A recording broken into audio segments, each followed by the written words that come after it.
Hello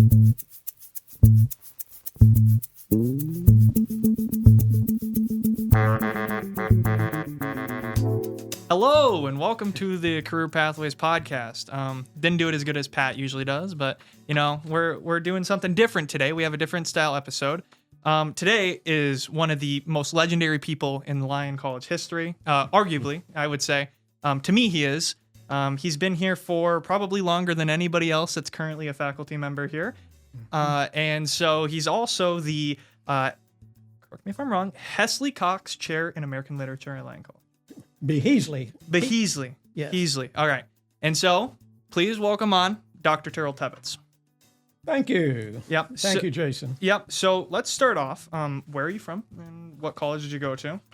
Well, I grew up in Arkansas. I started my Arkansas life at age 2 when Dad moved the family down here after World War II. Lived on a cotton, rice, and soybean farm outside of the little town of England, Arkansas.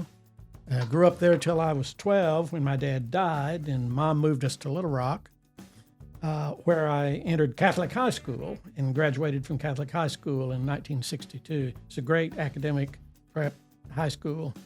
And then on to a good church-related liberal arts college, which made me want to teach at a good church-related liberal arts college, because I already knew I wanted to teach, but my experience there confirmed that. And then educated with my doctorate at the University of Arkansas in Fayetteville, where I had a TA and taught for 4 years before landing my job right here in River City.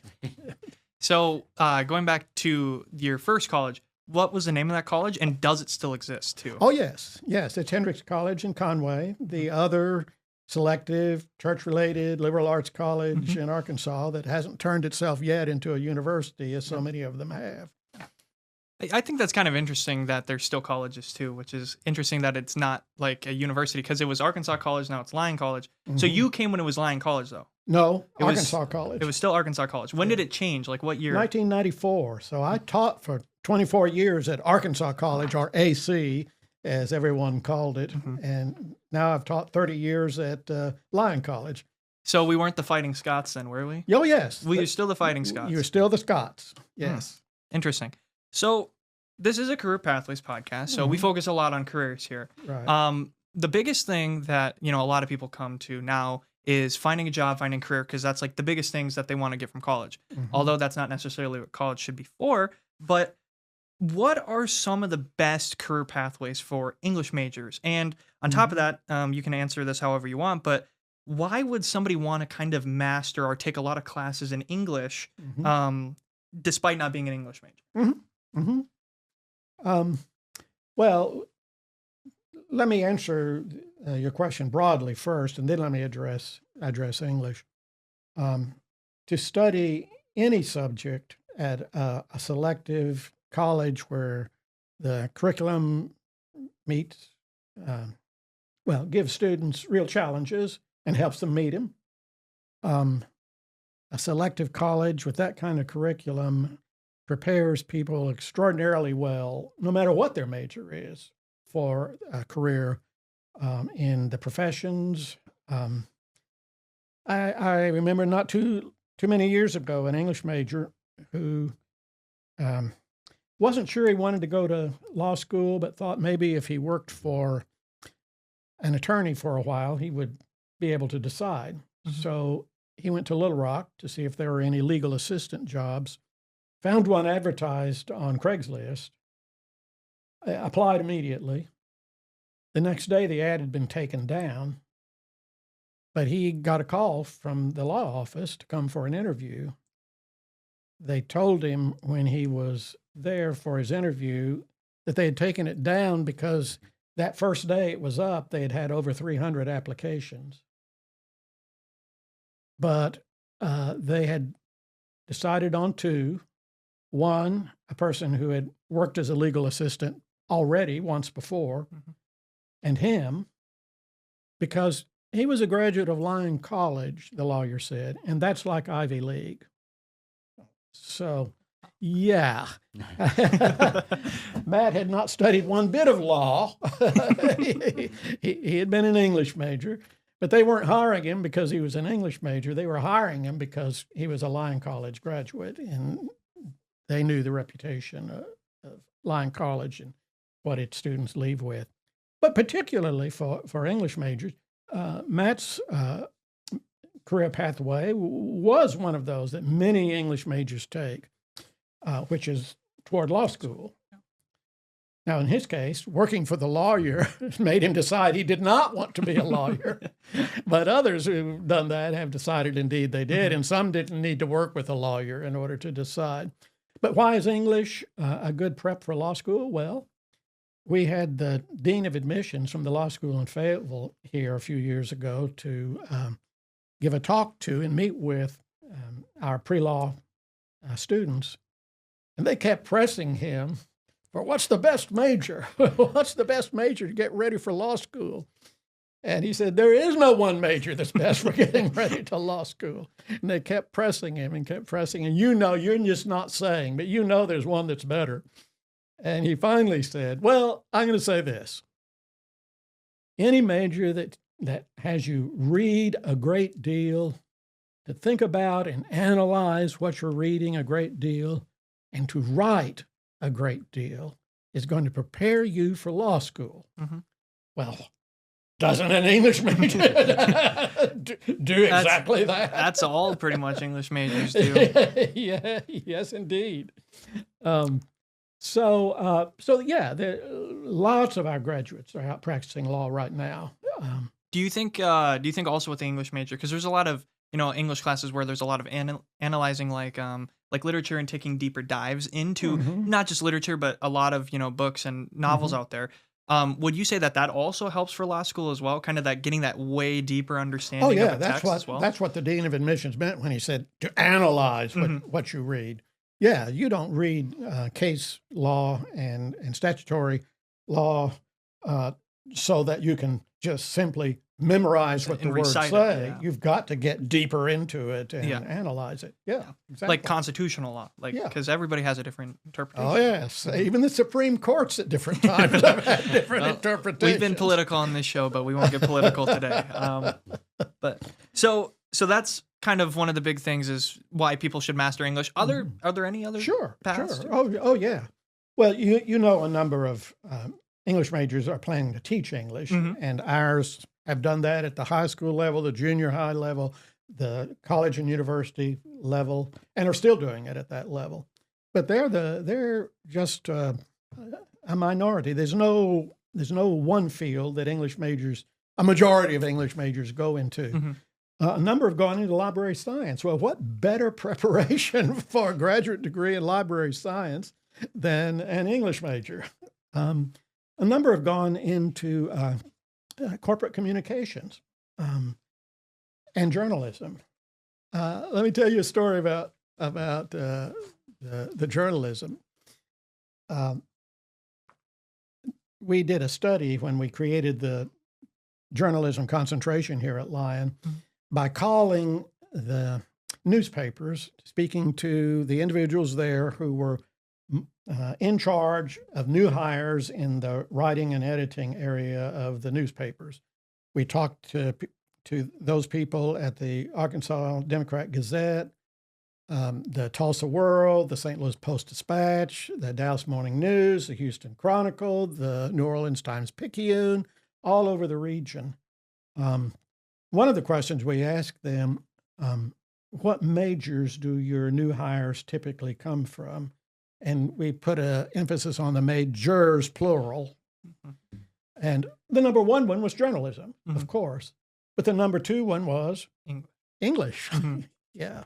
They had learned to write, and through their reading of good, well-written stories and poems and plays, they had learned the cadences of the language, the flow of the language. They'd learned how to write not just correctly, but well. So we graduated two young women named Kelly, one from Hawaii and one from Northwest Arkansas, the same year with English majors in the journalism concentration. And they both got jobs immediately. within a year, both of them were editors of the newspapers they'd gotten jobs with. Now, the jobs they got, of course, were in small town newspapers, and this was when small towns still had their own separate newspaper. Yep. So they weren't like hired by the Democrat Gazette and then within a year were editors at the Democrat Gazette. Yeah. No, but they were promoted immediately once the quality of their work became apparent. I had another young lady that graduated same way, married a soccer player from Scotland. Wow. Went with him to Scotland and saw that the daily newspaper in Edinburgh had a job for a staff writer. She took her resume, went up to the big building where the newspaper operated. They gave her the test, because all such jobs require the test. Write something for us. And here are 50 sentences. If you see any errors in these sentences, correct them. If you don't see any errors, leave the sentence unchanged. So she went through that. Rita was her name. She went down in the elevator, started toward her car, and her cell phone went off. Right? Miss Brown, can you come back up here? We want to talk to you about this job. They had taken one look at the test and knew that they wanted her. She was it. It's interesting about newspapers too, because of like how news is handled now too. Like newspapers, this is just kind of a little side note for kind of some sad news I heard today, but my local newspaper in my city of 5,000 people in Minnesota, they are shutting down completely. And it's because the Star Tribune is like the biggest newspaper in Minnesota, and they are buying out like all the news places. And so I just got a text from my grandma talking about how, oh my gosh, it's such a sad day. And I was like, but to be fair, Grandma, you haven't read the Montevideo newspaper, and like probably I've never seen her have a Montevideo newspaper. And that's kind of the sad truth is like, oh, it's sad it's gone. But, you know, a lot of people, they just get their news from online or like at a bigger source too. Another place that people who have prepared to write well, and particularly for journalism, especially when newspapers close down, they go into corporate communications. A lot of writing in corporate communications is writing news releases, for one thing, but the ability to write a nice, concise, clear, well-organized, readable news release relates to being able to write other things that are clear, well-organized, easy to read, okay, for the corporate purposes. I had a major go to Little Rock the spring semester of her senior year during the spring break to look for a job in corporate communications. And she said she saw like 5 positions that were available that required a college education. And one of them was at a corporate headquarters. And she said to me when she got back, Dr. Tebbetts, that was paying $5,000 a year more than the other ones, and it was going to be mine. So she went in, gave them their resume. They said, yes, you qualify with your English major. Here's your test, write correct sentences. She got back to her roommate's house in Sherwood. She got the call. Can you come back down? We want to talk to you about this job. When she got on the job, they told her something that was pretty startling. She said, they give the test only to college graduates with communication-related degrees, which means basically English, communication, and journalism. Okay, so they give it to college graduates in those fields. They look at the writing, but the real cutoff comes with the 50-sentence test, correct the errors test. Applicants have to make 70% on that test. After 4 years of a college education in a communications-related field, the applicants pass that at about a 30% rate.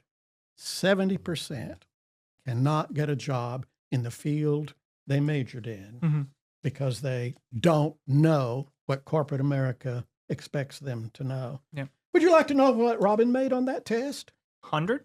Indeed. Wow. That's awesome, actually. Yeah. So these English majors learn to use the language and use it well. They learn to read and analyze well. So they go into fields where that's part of what the world wants them to be able to do and what they enjoy doing. Mm-hmm. So, yeah. So we're going to kind of take a weird kind of transition here. Yeah. We're going to come back to Lyon, like mainly the actual campus. So we're moving a little bit away from English here. Okay. So in like 50 years that you've been here, the 50 plus years that you've been here, can you tell us what has kind of stayed the same and what has kind of changed around campus? Oh, yeah.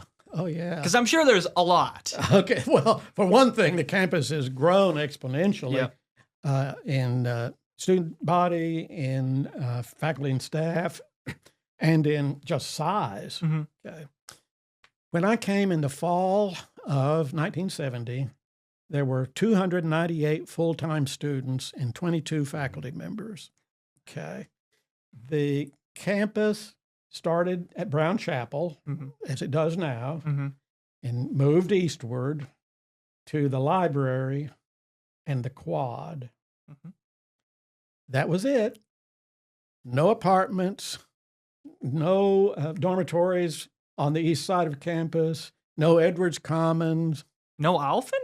Oh, no. You're saying everything to there. Okay. Oh, everything through the librry. Yeah, Yeah, okay. through the library. I was going to say, I feel like Alphen's a pretty old building. Yeah. So obviously the campus is twice the size it was in every way.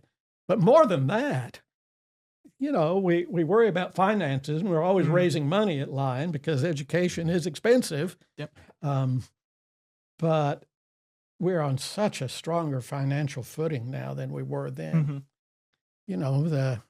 All colleges and universities, even the public ones, depend a large part on their endowment, right? The endowment of Arkansas College in that fall was less than $1 million. Now it's, of course, in excess of $40 million. And a capital campaign will add to that when we get that up and running, which is in the planning stage. So if the college in staffing and student population and in size has doubled, thank goodness the endowment is more than doubled. Yeah.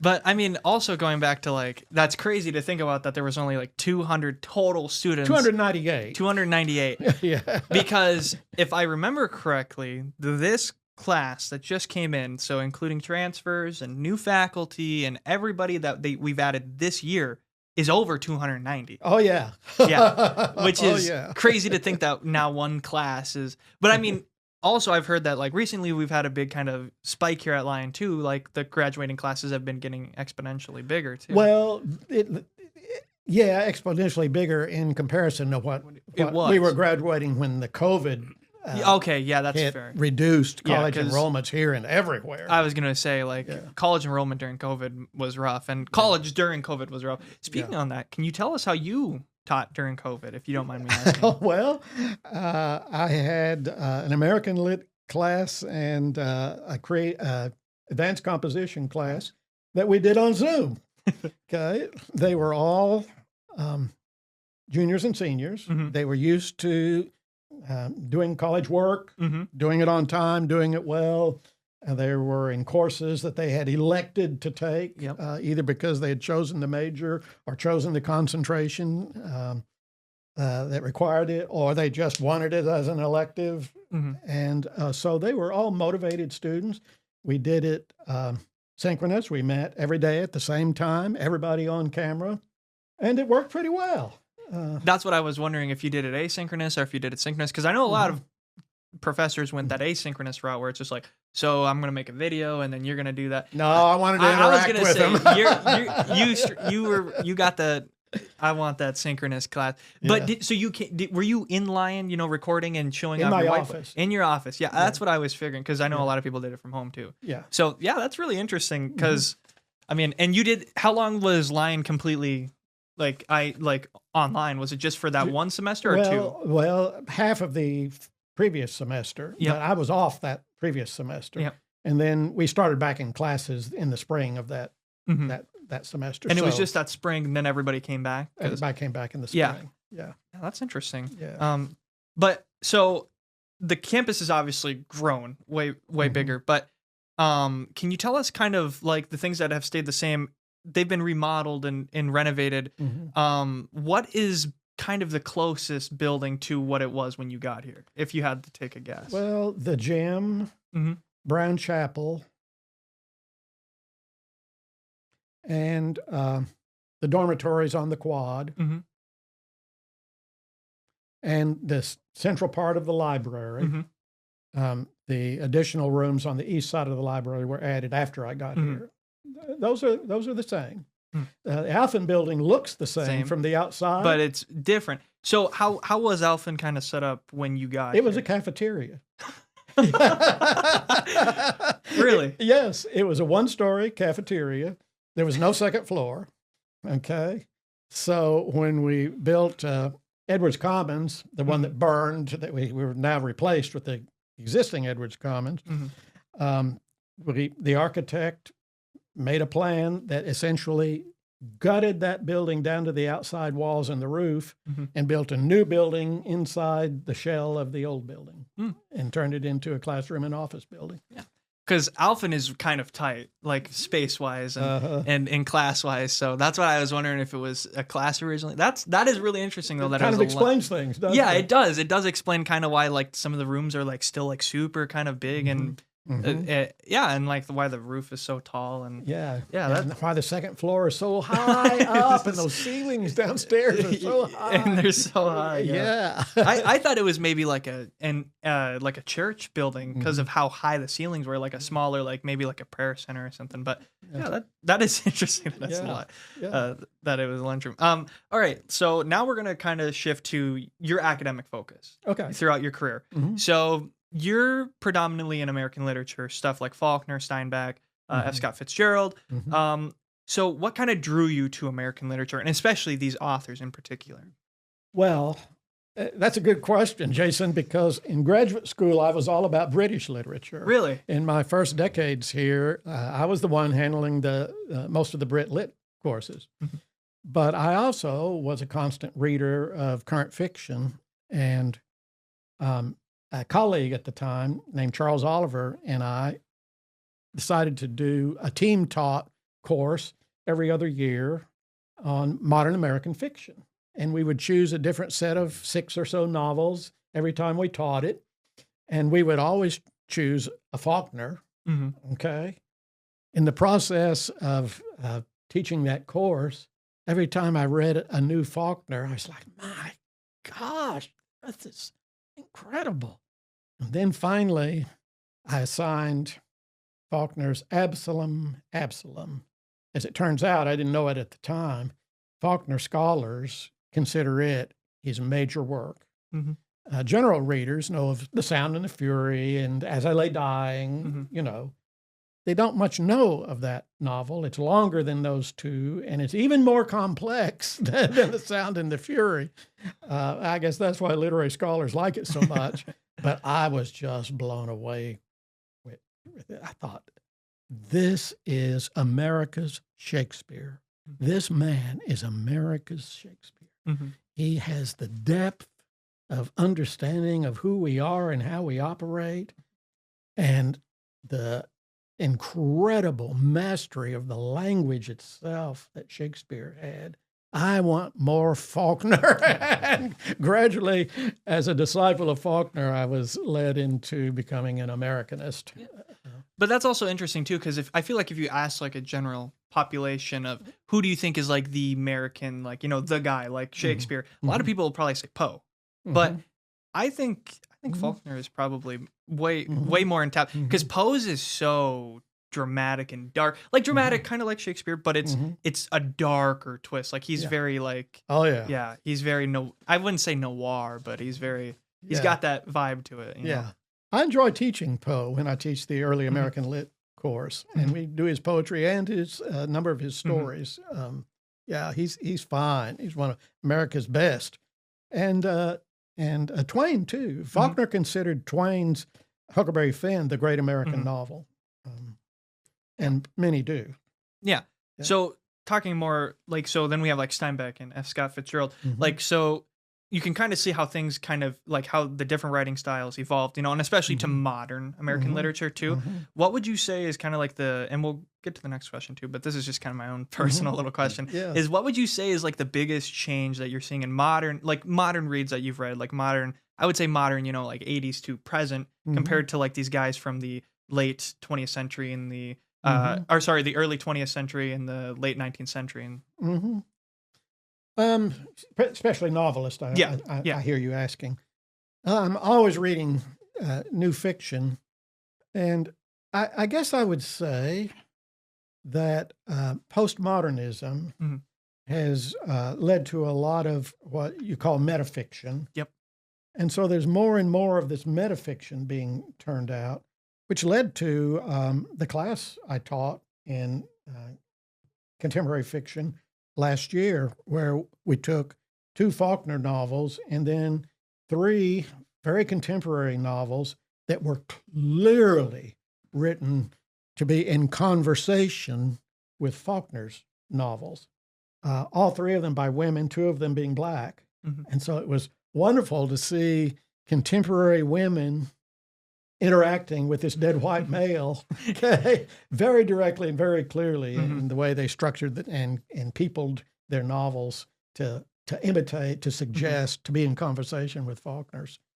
And there's a lot of that going on. There's a course this semester that's doing the same thing.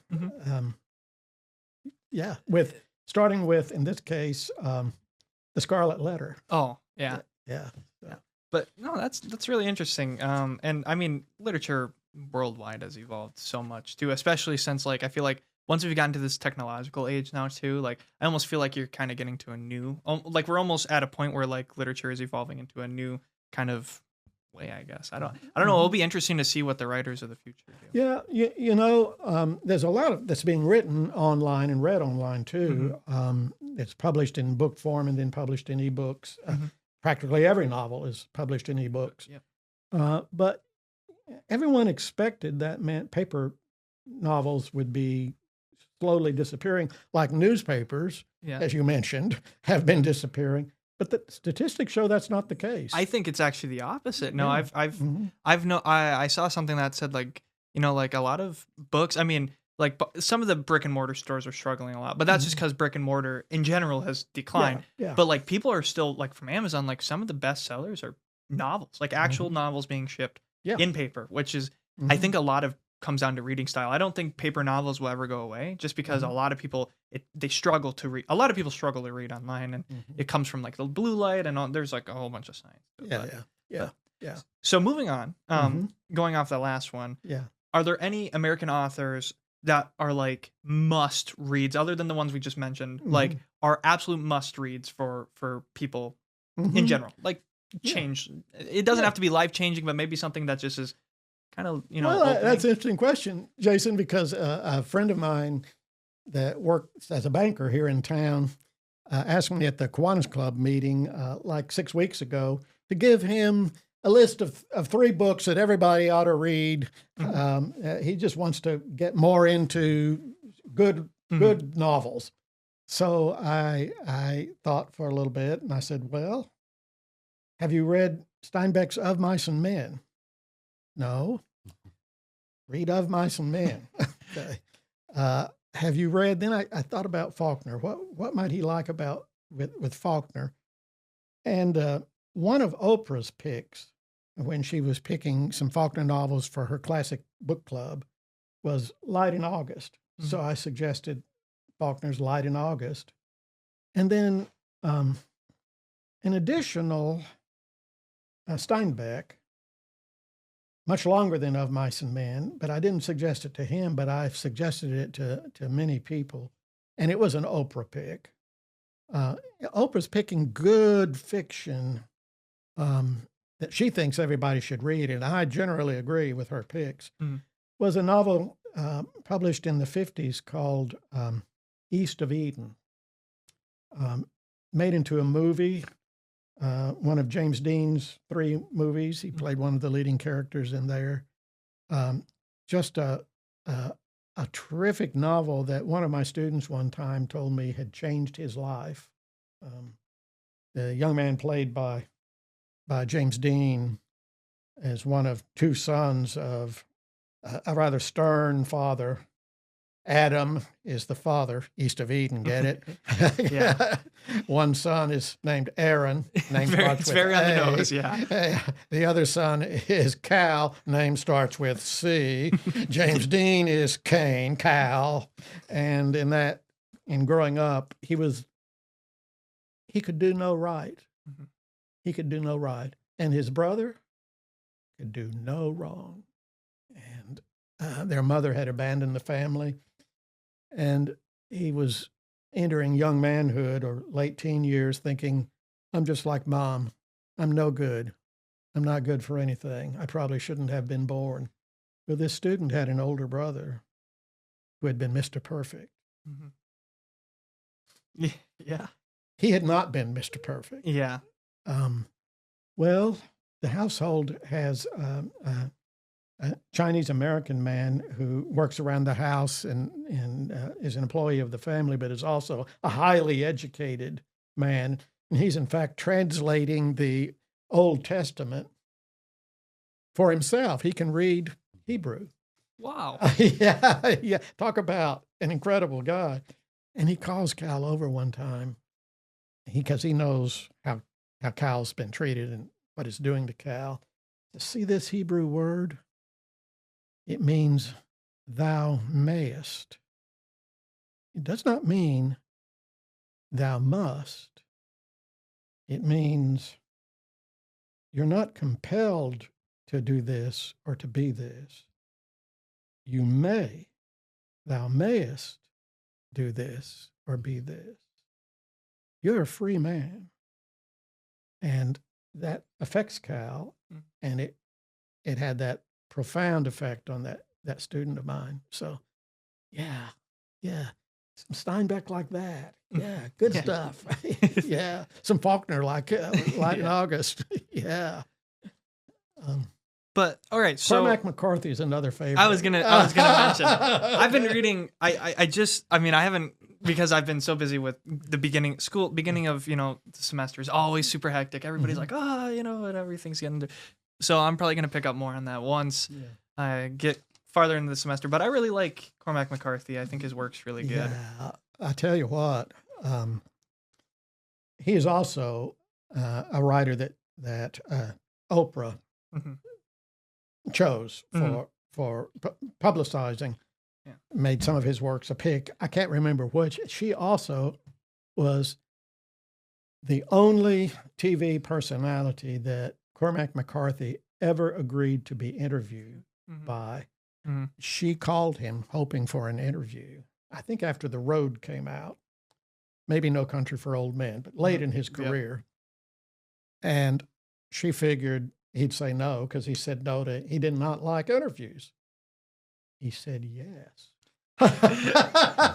If they would come to him, which was in New Mexico. She said, we will be there in 3 days. She wasn't going to give him time to change his mind. She went out there, and you can access Oprah's interview of Cormac McCarthy. But, oh, man, what an insightful man. What a powerful writer. Just incredible. The first time I had never watched No Country for Old Men. And that's that's some people's their movie. And I really love that movie too. It's definitely in the top Well, it's 10. Coen Brothers. Yeah. It's definitely a top 10. But we were doing a class on villains in a post-secondary enrollment online, like a high school college class. Sugar. And Anton Chigurh was the guy. And just reading him, we didn't read the whole thing, but we were reading excerpts, and it's just pure analyzing him is almost impossible because there is no analysis. He is just pure embodiment of controlled evil. He is the evil. And then you have in Blood Meridian, you have the judge. Judge Holden, and he is there's a quote. It's farther on in the novel. I've been kind of reading I've been watching some videos on it, but he says something like, any act of what is it? Any act of you can probably help me out, but it's any act without my knowledge is an act against God or something like that. And it's just like he's just so he is a portrait of a satanic human being. Yeah. If Satan could take human form Mhm. with all of his incredible intelligence, all his incredible ability to lead others, to put others under his leadership, we should say, and his incredible ruthlessness to destroy. Oh my word. Oh, yeah. But McCarthy, he makes some great villains, and his protagonists are very good too. He's just an all-around. He's a well-rounded writer, especially with getting you to connect with characters as well. I love the Sheriff Bell in No Country for Old Men. He is himself an insightful fellow. Yeah. But another author I've been reading a lot, and I mean, this is kind of he's a more modern pick, but he does a lot of work on like the late 1980s because that's when he really started to break out. But it's Bret Easton Ellis. Oh yeah. So he wrote like Rules of Attraction, American Psycho, all that. I've been reading his work, and it is just I love his work. His work is so because it's that dark comedy, it's like that satirical like. You're not meant to like any of the characters, but then you still somehow like they're so iconic and so memorable to you, and it's just like, gosh, I wish that wasn't the case. I wish I could hate that person because he's so hateable, but yet like you love it, and that's like, I haven't found anybody that really does that. Yeah, he's a master of that. Yeah. But so moving on, we're gonna talk about poetry because poetry is something that you're a big part of. So how does poetry help you express yourself creatively? Well, I've had a couple of sabbaticals during my years here. One of them, I asked for that sabbatical so that I could have some time just to write poetry and see if I could get some of it published. I'd published just a tiny handful before that, so I thought I had a shot at if I could get some time to do just that. And what I decided to do for the whole semester was to pick a house in the neighborhood where I'd lived for many years, pick one or more of the people who live in that house who I knew as neighbors, and to write a poem either as a letter to them or as an imagined letter from them to someone else, or simply as a poem trying to get at who they were essentially, and putting into words, into poetic words in this case, led me deeper and deeper into them as human beings, as fellow human beings, gave me some sense of knowing them much more deeply than just as a neighbor with a face and a few nice words and a little bit of general knowledge about it.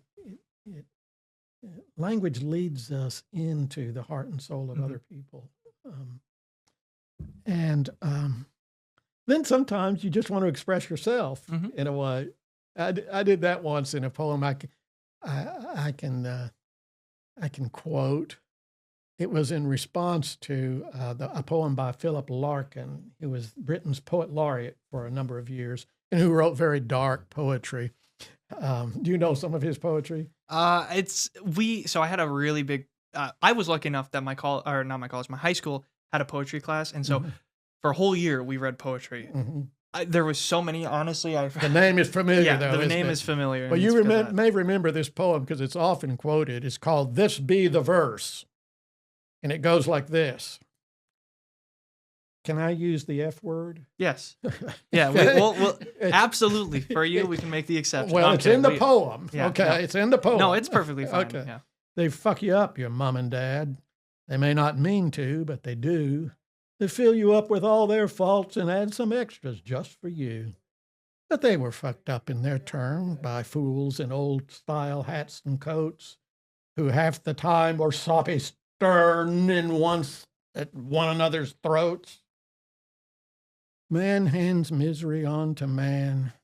It deepens like an ocean shelf. So get out early as you can and don't have any kids yourself.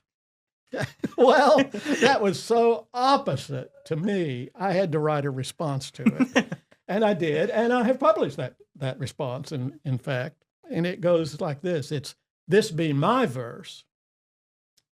They lift you up, your mom and dad. They always mean to, and they do. But they were lifted in their time. Something, something, something. Gosh, I can remember his better than I can remember mine.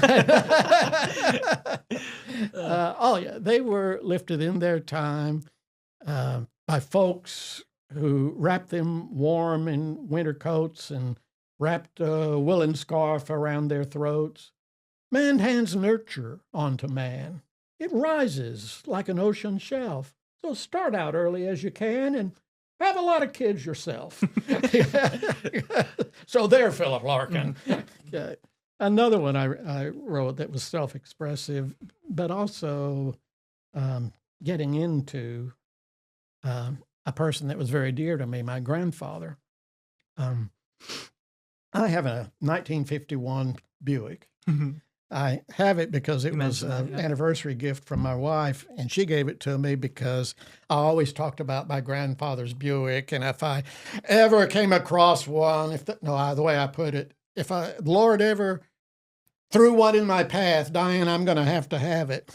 Mhm. Well, our 50th anniversary was coming up, and as Diane explained to me later, she was tired of waiting on the Lord. So she went online and found that Buick for me. And that was my 50th anniversary present. And I love that because it connects me with my grandfather.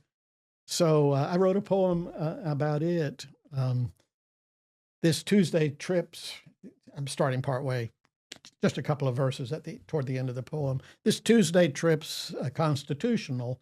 We take each week to make her fluids flow, and mine as well, my liquid memories, solidified if stowed too long below experience, but liquefied if in this slow and awkward passage, like one begun by Papa, cane in hand, free arm on mine, who drove his Buick masterfully back in 51. I love that. That's good. Yeah. I also have kind of a big thing for 50s cars too. I really like 50s cars. The 57 Chevy Bel Air Oh, of course you is do. the classic. I love that car. I watched a video of a guy. There was this kind of a shell of a 57 that he got scrapped for like only $800. It was super, super. And those cars, they go for a lot, especially when they're restored. Yes. And so he went through and he found like everything he could possibly do to completely restore this 57 Chevy Bel Air into a I get it would be like an aqua blue, I guess, was that one. That'd They be also came right. in cherry red too, but they were only limited, I believe. And but he did the aqua blue, and it was just awesome. And another thing that he did is, I've been kind of on this train of people making, like not only fuel efficient versions of these cars, but also, green versions of these cars too. Somebody completely, his whole channel is taking these old cars and keeping the bodies and keeping a lot of the original parts, but taking that engine, replicating that power with an electric engine. Oh, cool. Yeah. So it's completely, electric powered. Yeah. 57 Chevy Well, it's Bel like Air. taking a historic home and keeping all the woodwork, Yeah. etc., but putting in new plumbing, Yeah. putting in new wiring. Yeah. et And cetera, that et was cetera. kind of his thing, because there was a lot of people that would be in the comments are like, "You're ruining it. You're not making it. It needs to be exactly how it was." And he's like, most homes, people take these old homes. People still want the original building, but they don't want to live, in in a museum. yeah, museum. Yeah. Yeah. And so, but it's awesome. I would love to, if I ever got into the opportunity where I could afford to buy something like that and do a restoration, that would be my thing, would be that car. Yeah. But a 51 Buick. So 51 Buick, is there a model? Yes, it's a Roadmaster Riviera, 4-door sedan. What color? black with white sidewall tires. Whoa. Yeah. That's really Yeah. classic. Straight eight. Mm-hmm. Dynaflow transmission, which means automatic transmission. Does it have an original? Named their automatic transmissions back there. Yeah. Yeah. And it is it's a, do you know what engine it is? It's a V. It's a straight eight. Oh, straight eight. Yeah. Yeah, yeah. And it's got just a little over 60,000 miles Wow. on it. So it has not had to be restored except for hoses and seals and brake lines, things that So you still got deteriorate one with of age. those World War II jet engines in there. Yeah. 6-volt battery, about a foot. I mean, about 3 feet long. The person who, the first person, I don't know who it was that decided, you know what, we got all these extra. It's probably somebody at Ford, because Ford just seems like they would do something like that. But they're like, let's take these World War II engines and just put them in cars just for the fun of it. And it's like, that is so overkill. But you know what? It got people really into cars, and so. All right, so let's move away. So poetry was awesome, but now we're going to come back kind of to Lyon. So you've taught apparently 3 generations of Lyon students, roughly. So, so is there any stories that kind of like stick out to you, or like any in the years you've been here, that of any students, or maybe an experience that happened that just completely stuck to you about what Lyon is, or maybe like, you know, anything, just maybe funny, maybe, you know. I'll tell you a funny story. Okay. That it doesn't sound like it's going to be funny. Okay. Okay. This was back in the late 70s, probably. And I had an English major, young man. It was a little volatile. And one day, as I was passing back the essay exams, he took his, looked at it. I forget what he made. It wasn't the A he wanted. It wasn't an F either, but say a C, okay? Right there in the middle of class, he wadded it up and crinkled it together into a ball, threw it on the floor, and said, "I'm tired of these Tebbetts mind games." Blah, blah, blah, blah, blah, blah, blah, blah, blah. And I said, the only student I've ever had in 54 years that showed out in class, and he was my advisee and an English major. I said, Robert, calm down. We'll talk about it after class. So we did, and he stayed in the class, and he duly graduated. And so the years went by. This was before Facebook, when it was easy to keep up with your graduates. And the decades went by. And about 10 years ago, from the Nichols building into my mailbox in the Alphen building came a letter they had written to the provost, that Robert Doom had written to the provost, okay, and that the provost was forwarding to me. Okay. Robert's name was on the return address. I thought, oh no. Oh no. So I opened it and read it, and Robert said, among other things, he was praising AC Lyon for what it had equipped him to do, saying I would never have been able to do what I've been doing in my career if it hadn't been for my education at AC, particularly Dr. Tebbetts and Dr. Oliver, who really taught me how to think. Said, Robert, you finally understood it wasn't mind games. Or if it was mind games, there was a point to the game. Yeah, because, I mean, everybody, you know, when they're talking about, you know, like classes, it's like, what classes, you know, would you say are the hardest? They're always like, oh, Dr. Tebbetts are so scary. It's so hard. And I'm like, but are they really? I mean, but here's the thing. Even if a class is hard, doesn't that mean that it's a good thing? It should be. Yeah. You don't want to be one of those college graduates, 70% of college graduates who take the test to enter a field and can't even pass the test to enter the field. Give you another example of that same thing, of why hard work pays off. You know, after you finish law school, you've got to pass the bar exam. Yep. And if you don't pass the bar exam, you don't practice law no matter what degree you have from what law school, right? Okay. Some years, the pass rate in Arkansas has been like 40 to 45%. In good years, it's 70%. Okay. And it's more or less the same for both of the major law schools here. Well, that doesn't tell the whole story, those percentages, because you can take the bar exam as many times as you want to. So when you see that, say, 50% passed this year, you don't know how many of those 50% passed it taking it the first time, or the second time, or the third time, or the fourth time.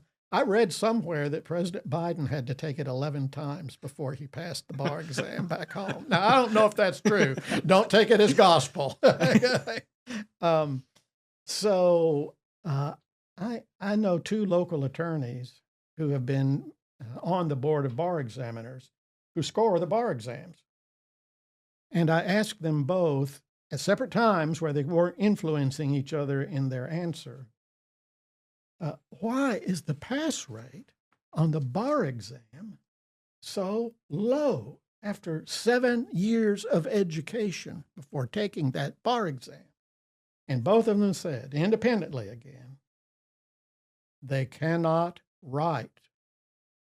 They cannot explain the law and how it applies to the cases they're asked to write about in a way that makes enough sense to know that you can trust them to serve their clients well. They cannot write.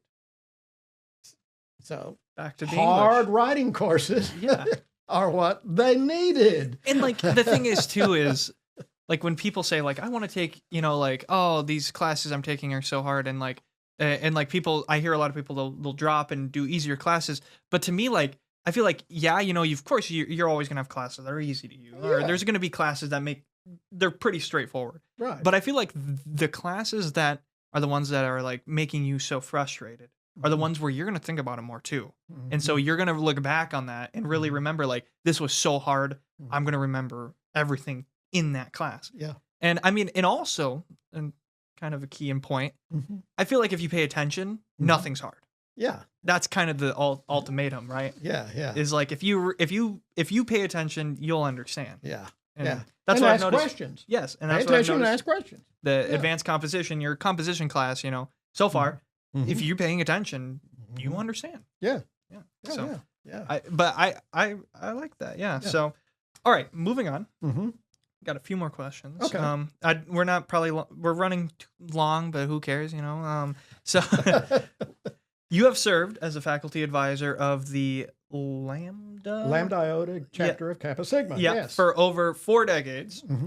Do you get invited to the parties? 5 decades, in fact. 5 decades. Yes. Do you get invited to their parties? I always know when their parties are scheduled and where they're scheduled, but they know they don't need to invite me because, I start going brain dead about 8 o'clock and their parties start at 9. You know what I'm saying? Yeah.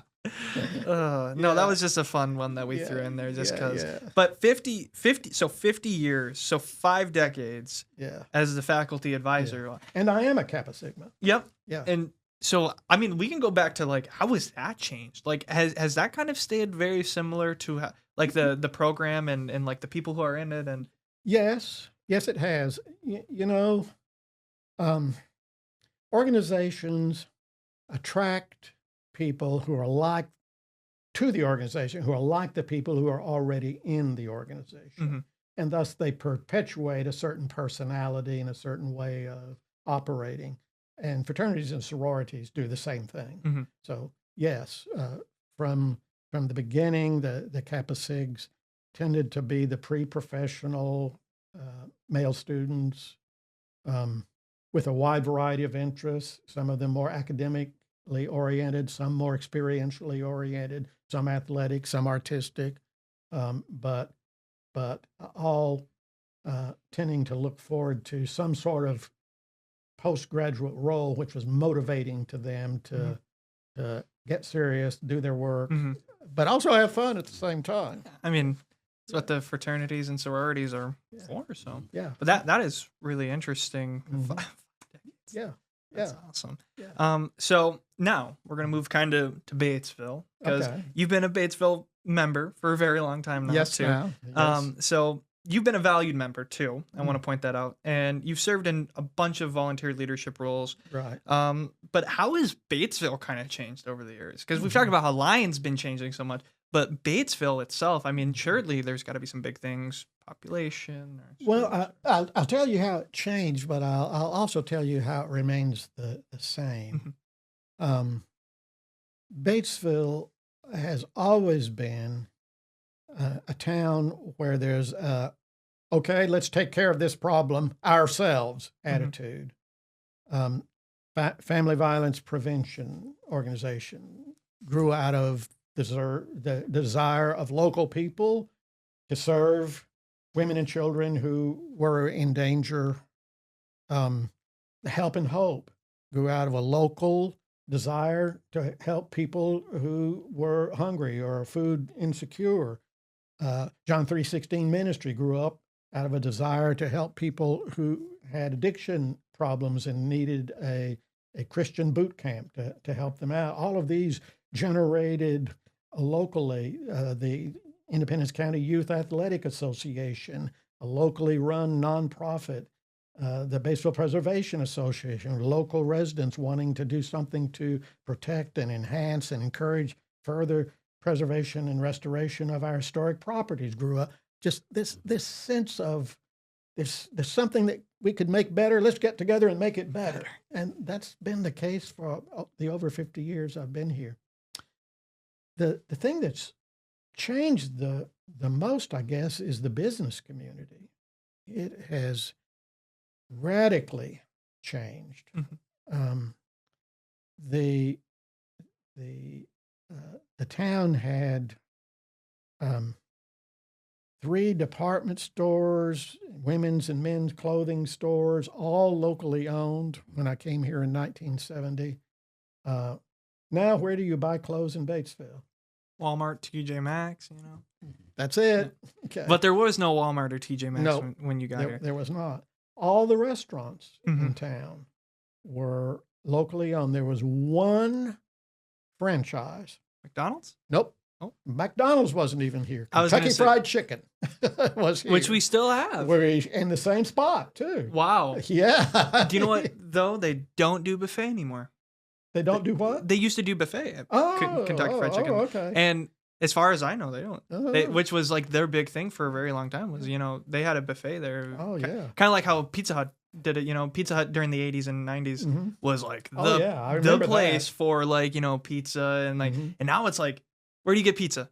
Domino's. You know, like it's crazy how much things have changed just from fast food too. Yeah. So question for you, when did Walmart come into Batesville? Walmart? If you remember. I'm not sure. I'll tell you where it was. It was where Hobby Lobby is right now when it first came. If you know where that is, on Harrison Street across from the hospital. It came pretty early, but there was a Magic Mart and Gibson's, both discount stores here first. And which is weird because you would have thought, Arkansas is like Walmart, is what is it? It's Bentonville or Bentonville. Yeah, Bentonville. Yeah. So you would have thought that, Walmart would have been here early, but so that's interesting that. Yeah, it wasn't. What about like some of the other bigger, ones that came out of town, like McDonald's? Do you remember when like?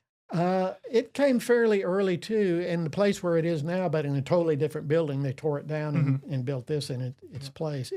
But it may have been probably the 80s when it finally came. There was a local hamburger and fast food joint, Tommy's King Burger. There was the Sweden Cream, locally owned. There was the Dairy D, which was locally owned. No more franchises. Yeah. But yeah, so but mainly, also like population has grew. What was the population of Batesville when you got here, if you remember? I'm thinking in the 7,000s or so. And so it was still pretty. There was a decent amount of people here, but but it's grown since. 11,000 then. now. Yeah. So that's over a 50% growth. A friend told me that a friend from Newport who grew up there and practices law there told me that in 1960 or so, Batesville Searcy and Newport were all about the same population, 6,000, something like that.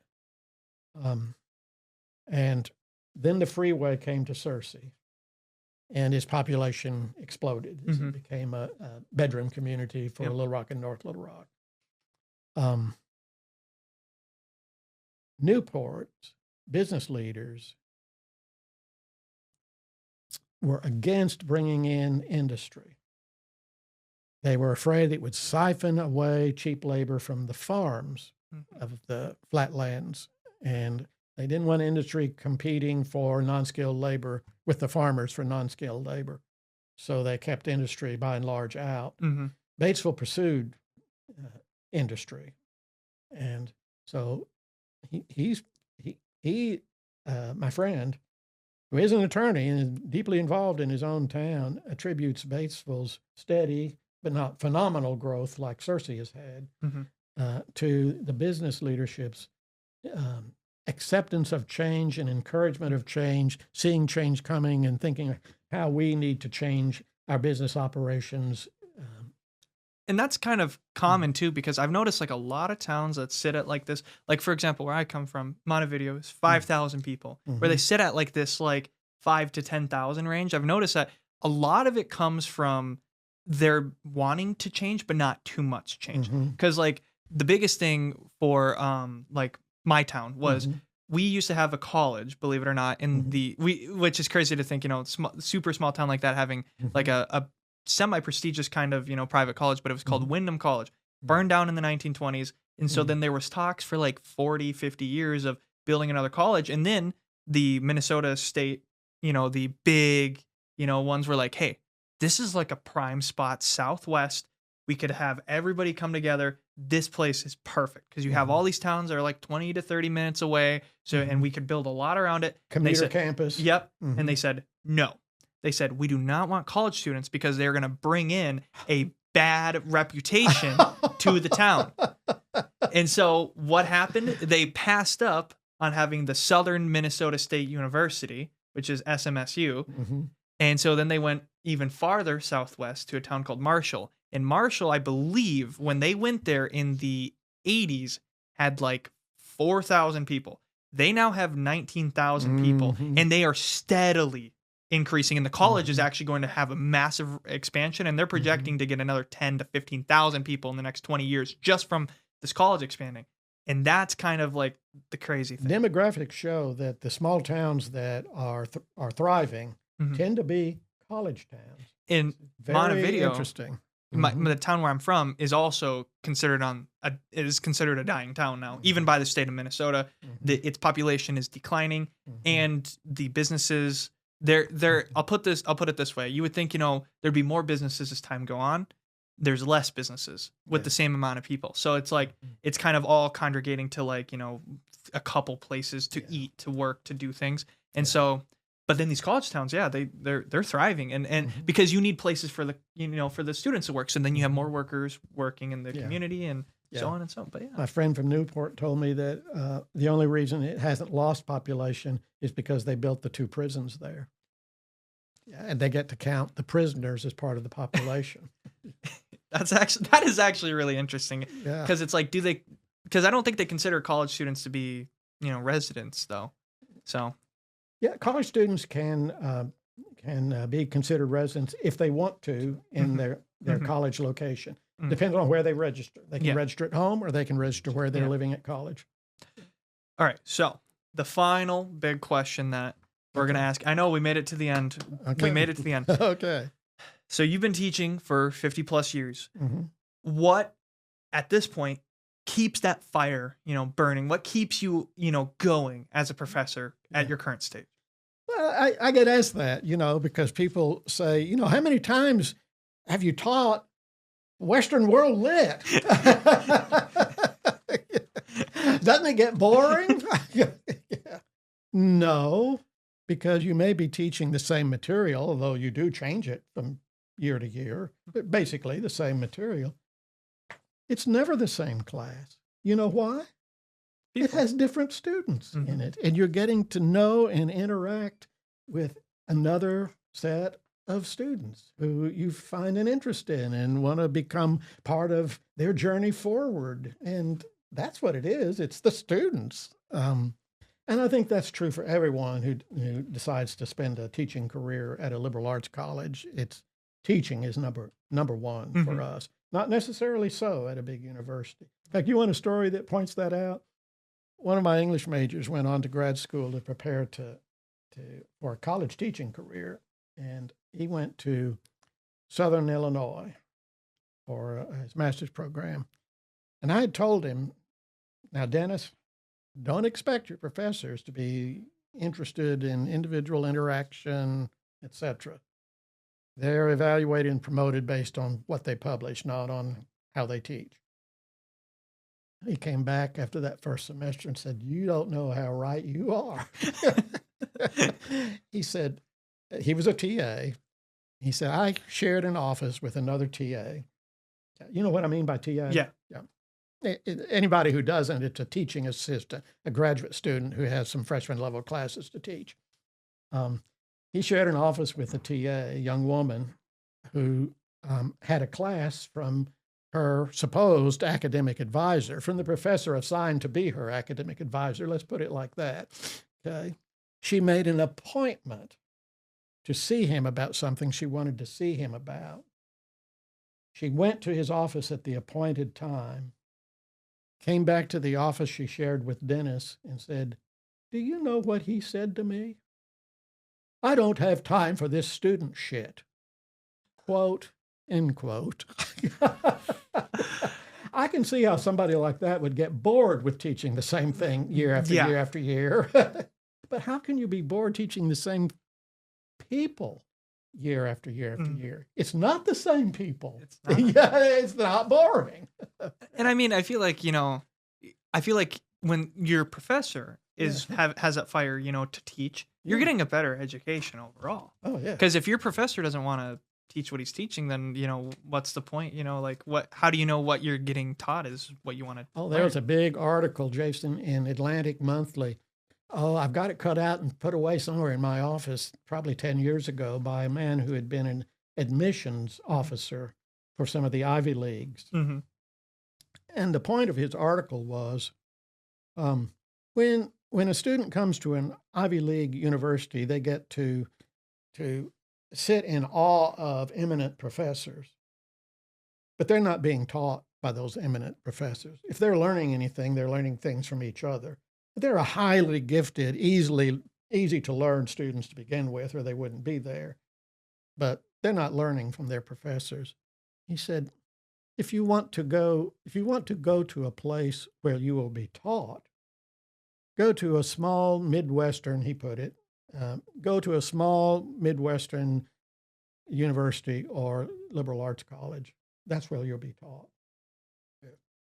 Yeah. Just like Lyon. Yeah, just like Lyon. There's Dr. Beck. She assigned us to read a book called Excellent Sheep.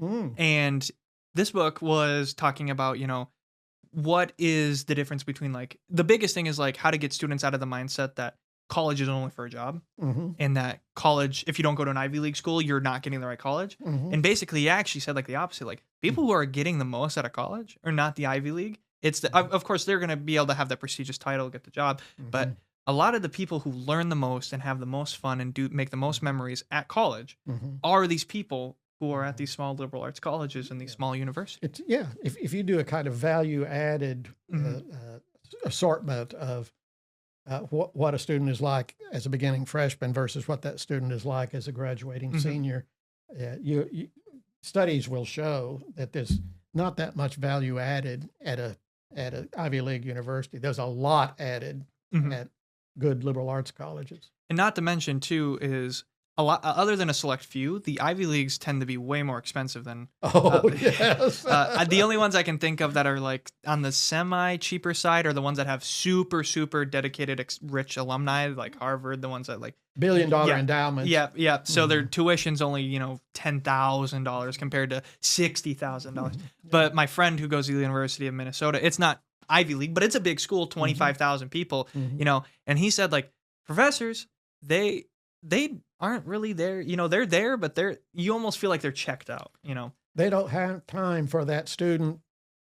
Yep. Yeah. Yep. Yeah.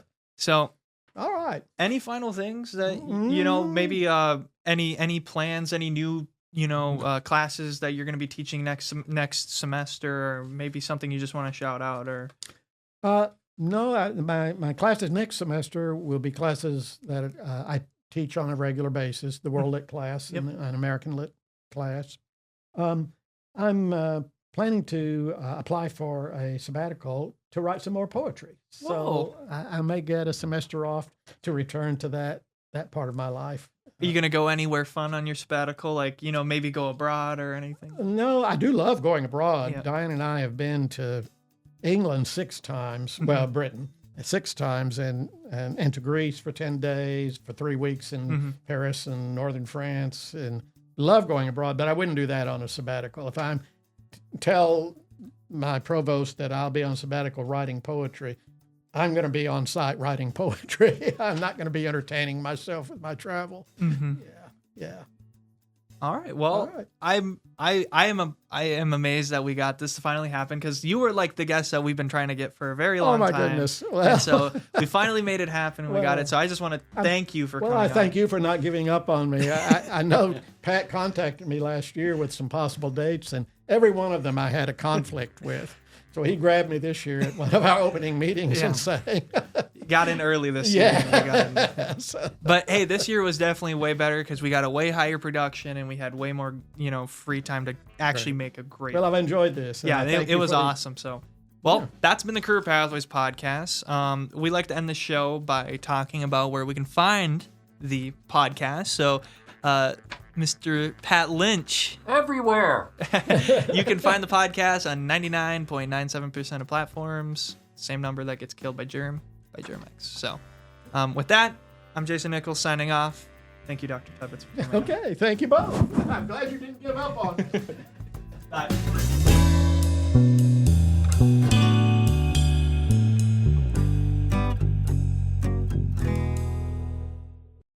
This broadcast is sponsored in part by Lyon College and by KILT Studios.